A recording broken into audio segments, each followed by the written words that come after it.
Alright, so we have the Trek Domane 2020 hands-on, and more specifically the 2020 Trek Domane SL5. So let's take a look.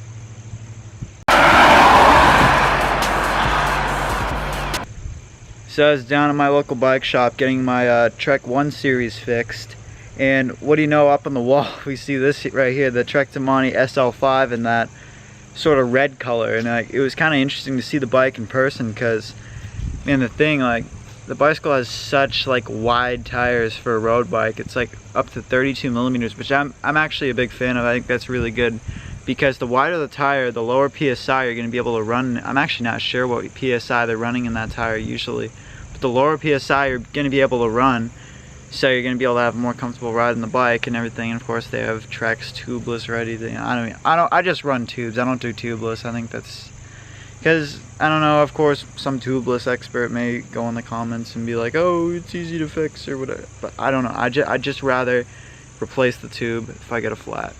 That's just me. But either way, you have these wicked wide tires, which is really, really cool. Sorry, I had to get my dog because you know, he's wandering a little too close to the road. I don't want any cars to get in his way or anything like that. There are a lot of cars going down this road. I don't expect that, because it's like a side street. Man, that's some beater. But anyways, yeah, so the bicycle, it had a Trek's 500 series OCLV carbon, which you can see there. It has this little fancy badge for it. Just know it's legit, even though it's not made in Wisconsin. It would be cool if all the bikes were made in Wisconsin, Waterloo, Wisconsin, but they are not. I wish they would. Do I wish? I don't know. But yeah, either way, you're getting a cool bike. I don't know, the shape of it, the geometry, obviously it's an endurance bike, so it's going to be more relaxed, but it almost has this sort of fastback look. You know, if you look at like a touring car, like an Aston Martin or something, it just has this sort of smooth line where like the whole thing's kind of long and you have this sort of fastback type look. I don't know, I just see it in the geometry. It's just like looking like that to me, and it's pretty cool looking. It's not quite as, I'd say, aggressive looking, or as good. I'm just saying this by how it looks, as the Amonda. I don't know, the Amonda's freaking so pretty. But yeah, I mean, it's more of this fastback sort of. Oh man, doggy's tired. You're not tired. It has this fastback design. It's really, really cool.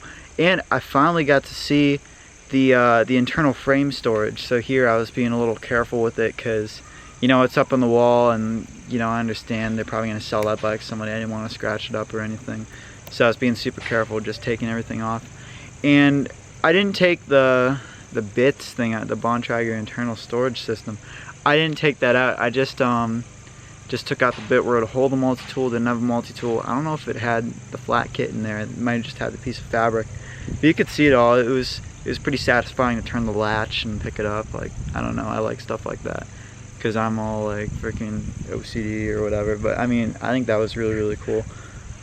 And I don't know, it's just a beautiful bike. It had the Shimano 105 setup, which is, I don't know, the more I think about it, it's like just really close to Ultegra and Dura-Ace. It's like, I don't think you need to get, I mean, I don't know, Ultegra is nice.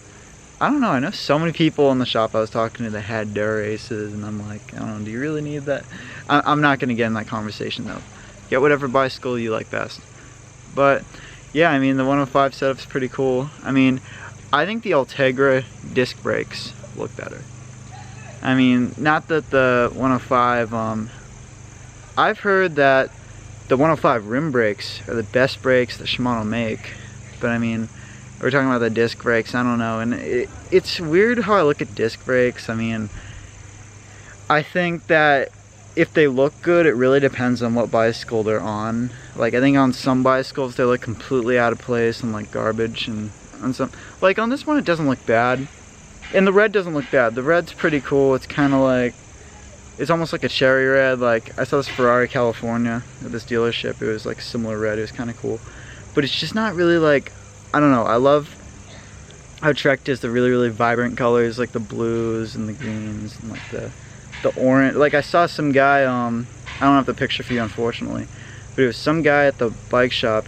He had a Trek Domane Project 1, and he had a neon yellow and like this really, really saturated orange. It was so, so pretty.